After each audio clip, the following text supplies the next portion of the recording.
নমস্কার বন্ধুরা, আমি সোমা গোপালের হেসেলে আপনাদের সবাইকে স্বাগত। আজকে শীতের সবজি দিয়ে একদম অনুষ্ঠান বাড়ির স্টাইলে মিক্স ভেজ ডালের রেসিপিটা শেয়ার করব। এই ডালটা আপনারা নিশ্চয়ই সবাই বাড়িতে তৈরি করেন, তবে সেই স্বাদটা কিন্তু অনুষ্ঠান বাড়ির মতো আসে না। তার কারণ কি জানেন? অনুষ্ঠান বাড়িতে রান্নার ঠাকুররা এর মধ্যে একটা স্পেশাল মশলা ইনক্লুড করে, তার ফলেই কিন্তু এই ডালটা এতটা টেস্টি হয়।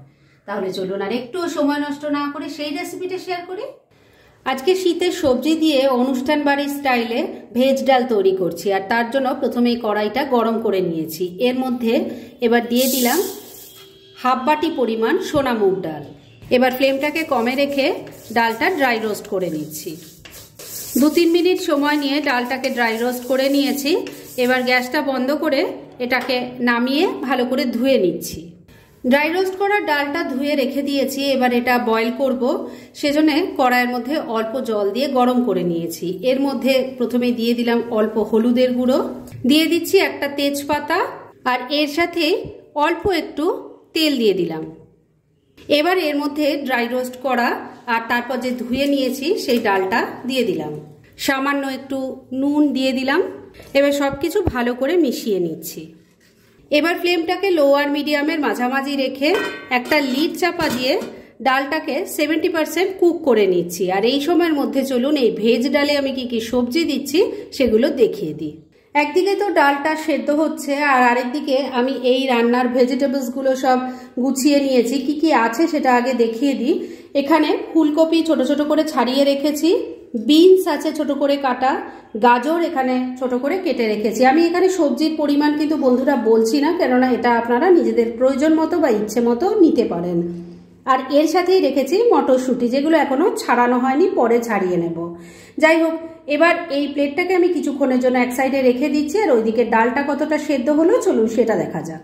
ভেজ ডালে কি কি ভেজিটেবলস দিচ্ছি সেগুলো তো আপনাদের দেখিয়েই দিলাম। আর দেখুন ডালটাও কিন্তু অনেকটাই সেদ্ধ হয়ে গেছে। ডাল একবারে গলে যাবে সেই পর্যায়ে না নামালেও চলবে, কেননা সবজির সাথে ডাল তো আবার বয়েল হবেই, তাই এখানে কিন্তু বেশি সেদ্ধ করার খুব একটা দরকার নেই। যাই হোক, এবার এটাকে আমি নামিয়ে এক সাইডে রেখে দিচ্ছি। মুগ ডালটা সেদ্ধ করে রেখে দিয়েছি, আর এবার মূল রান্না শুরু করছি। সেজন্য কড়াইয়ে সর্ষের তেল দিয়ে গরম করে নিয়েছি। এর মধ্যে অল্প একটু ঘি দিয়ে দিলাম। এর মধ্যে প্রথমেই দিয়ে দিলাম একটু কাজু বাদাম, আর এক মুঠো কিশমিশও দিয়ে দিলাম। এটাকেও ভালো করে মিশিয়ে নিয়ে ভেজে নিচ্ছি। কাজু কিশমিশ ভাজা হয়ে গেছে, গ্যাসটা বন্ধ করে দিলাম। এবার তুলে নিচ্ছি। এবার কাজু কিশমিশ ভেজে তুলে রাখার পর কড়াইয়ে যে তেল আর ঘি আছে তার মধ্যে সমস্ত সবজিগুলো দিয়ে দিচ্ছি। সবজির মধ্যে অল্প নুন দিয়ে দিলাম। এবার নুনটাকে সবজির সাথে ভালো করে মিশিয়ে নিলাম, আর এবার তেলের সাথে মিশিয়ে নিয়ে সবজিগুলোকে একটু ভাজা ভাজা করে নিচ্ছি। তবে খুব বেশি সময় ধরে এই রান্নাটা করা যাবে না, কেননা তাহলে কিন্তু সবজির রংটা নষ্ট হয়ে যাবে। 3-4 মিনিট সময় নিয়ে সবজিগুলোকে হালকা ভাজা ভাজা করে নিয়েছি। এবার এর মধ্যে ছাড়ানো মটরশুঁটিগুলো দিয়ে দিলাম। এটাকেও একটু মিশিয়ে মিনিট খানেক সময় নিয়ে আবারও একটু রান্নাটা করে নিচ্ছি। মিনিট খানেক সময় নিয়ে আবারও রান্নাটা করে নিয়েছি। এবার সমস্ত সবজি তুলে নিচ্ছি। সমস্ত সবজি ভেজে তুলে নেওয়ার পর আবারও কড়াইয়ে অল্প তেল দিয়ে গরম করে নিয়েছি। এবার এই তেলের মধ্যে দিয়ে দিলাম অল্প গোটা জিরে, দিয়ে দিচ্ছি একটা তেজপাতা, একটা শুকনো লঙ্কা। এবার ফোড়নটা একটু ভাজা ভাজা করে নিচ্ছি। ফোড়নটা ভাজা ভাজা হয়ে গেছে। এবার এর মধ্যে দিয়ে দিচ্ছি 2 চামচ আদা কাঁচা লঙ্কা বাটা, একটা টমেটোকে টুকরো করে কেটে দিয়ে দিলাম। দিয়ে দিচ্ছি অল্প হলুদের গুঁড়ো, স্বাদ মতো নুন দিয়ে দিচ্ছি। তবে নুনটা দেওয়ার আগে খেয়াল রাখবেন, সবজি নুন দিয়ে ভাজা আছে, ডাল সেদ্ধ করার সময় অল্প নুন দিয়েছি। কয়েকটা বাতাসা দিয়ে দিলাম, আপনারা বাতাসার জায়গায় চিনির ব্যবহার করতে পারেন। অল্প একটু জল অ্যাড করলাম। এবার সব কিছু ভালো করে মিশিয়ে নিয়ে মশলাটাকে খুব ভালো করে কষিয়ে নিচ্ছি। মিনিট 2 সময় নিয়ে মশলাটাকে খুব ভালো করে কষিয়ে নিয়েছি। এবার ভেজে রাখা সবজিগুলো দিয়ে দিলাম। মশলার সাথে খুব ভালো করে মিশিয়ে একটু কষিয়ে নেব। বন্ধুরা, আপনারা আমার রেসিপি দেখার সাথে সাথে আমার ফেসবুক পেজ গোপালের হেসেল, তাতেও ভিজিট করতে পারেন। ডেসক্রিপশন বক্সে লিংক দেওয়া আছে।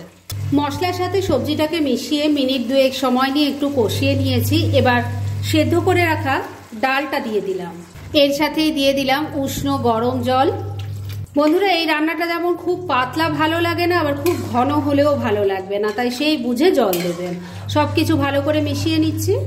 এবার ভেজে রাখা কাজু কিশমিশও দিয়ে দিলাম, মিশিয়ে নিচ্ছি। এবার এই রান্নাটা ঢাকা দিয়ে রান্না করতে হবে, তবে এই সময়ের মধ্যে সেই স্পেশাল মশলা তৈরি করব, যে মশলাটা অ্যাড করার ফলে একদম অনুষ্ঠান বাড়ির স্বাদ পাবেন। ফ্লেমটাকে লো আর মিডিয়ামের মাঝামাঝি রেখে 3-4 মিনিট রান্না করে নিচ্ছি। একদিকের ওভেনে ডালটা হচ্ছে আর আরেক দিকের ওভেনে এই রান্নার স্পেশাল মশলাটা বানিয়ে নিচ্ছি। তার জন্য একটা তড়কা প্যান বসিয়ে গরম করে নিয়েছি। এর মধ্যে দিয়ে দিচ্ছি 1 চামচ গোটা ধনে, দিয়ে দিচ্ছি 1 চামচ গোটা জিরে, দিয়ে দিচ্ছি গোটা গরম মশলা, যার মধ্যে আছে 2-3টে এলাচ, 2-3টে লবঙ্গ আর ছোট ছোট 2টো দারচিনি। একটা শুকনো লঙ্কাকে 2 টুকরো করে দিয়ে দিলাম আর দিয়ে দিলাম একটা তেজপাতা। এবার ফ্লেমটাকে একদম কমে রেখে সমস্ত কিছু মিশিয়ে নিয়ে মশলাটা ড্রাই রোস্ট করে নিচ্ছি। 2-3 মিনিট সময় নিয়ে মশলাটা ড্রাই রোস্ট করে নিয়েছি। এবার গ্যাসটা বন্ধ করে দিলাম। এবার এটাকে আমি নামিয়ে রাখছি, ঠান্ডা হয়ে গেলে গুঁড়ো করে নেব। মিনিট 4 রান্নাটা করে নিয়েছি। এবার ঢাকা সরাচ্ছি। আমি কিন্তু মাঝে একবার ঢাকা তুলে একটু নাড়াচাড়া করে দিয়ে নুন মিষ্টিটা চেক করে নিয়েছিলাম। রান্না কিন্তু আমার মোটামুটি রেডি হয়ে এসেছে। ডাল সবজি খুব সুন্দরভাবে সেদ্ধ হয়ে গেছে। এবার শুধু শেষ পর্যায়ে এর মধ্যে দিয়ে দেব ড্রাই রোস্ট করা যে মশলাটা ছিল, সেটা গুঁড়ো করে নিয়েছি সেই মশলাটা, আর এর সাথে দিয়ে দিলাম আরও একটু ঘি। ভালো করে মিশিয়ে নিচ্ছি। ড্রাই রোস্ট করা মশলা আর ঘিটা দিয়ে মিনিট 2 সময় নিয়ে আবারও রান্না করে নিয়েছি। এবার রান্না কিন্তু একদম রেডি। এইটুকু ঘনত্বে কিন্তু আমি নামাবো, কেননা এটা ঠান্ডা হলে আরো ঘন হয়ে যাবে। তাই গ্যাসটা এখানেই বন্ধ করে দিলাম। এবার মিনিট 2 জন্য এটাকে স্ট্যান্ডিং টাইমে ঢাকা রেখে দিলাম আর তারপর সার্ভ করে দেখাচ্ছি। ফ্রেন্ডস, শীতের সবজি দিয়ে এই দুর্দান্ত স্বাদের একদম অনুষ্ঠান বাড়ির মতো ভেজ ডাল রেডি হয়ে গেছে এবং আমি সার্ভ করে দিয়েছি। ভীষণ ইজি রেসিপিটা, কিন্তু যেভাবে আমি তৈরি করেছি ঠিক সেইভাবে যদি তৈরি করেন একদম অনুষ্ঠান বাড়ির স্বাদ পাবেন। তাই দেরি না করে পারলে এটা আজই একবার ট্রাই করে ফেলুন, আর তারপর কেমন লাগলো সেটা প্লিজ কমেন্ট করে জানাবেন। এরকম ধরনের অনেক ভালো ভালো নিরামিষ রান্নার রেসিপি আপনারা গোপালের হেসেল সার্চ করলেই পেয়ে যাবেন, যার মধ্যে থেকে কিছু কিছু আমি সাজেস্টেড বক্সেও দিয়ে দেব, সেখান থেকেও আপনারা দেখে নিতে পারেন। তাই গোপালের হেসেল অবশ্যই ভিজিট করুন। আর আপনারা কেমন ধরনের রেসিপি চাইছেন সেটাও কিন্তু আমাকে জানাতে পারেন। আমি চেষ্টা করব সেই সব রেসিপিগুলো আপনাদের সাথে শেয়ার করার। আর আমার আজকের এই রেসিপি যদি আপনাদের ভালো লাগে আর ইউজফুল বলে মনে হয়, তাহলে যারা এখনও আমার চ্যানেলটাকে সাবস্ক্রাইব করেননি তারা প্লিজ সাবস্ক্রাইব করুন। তাহলে আজকের মতো এখানেই শেষ করছি। পরদিন আবার এরকমই কোনো ভালো রেসিপি নিয়ে চলে আসব। আপনারা সবাই খুব ভালো থাকুন, সুস্থ থাকুন।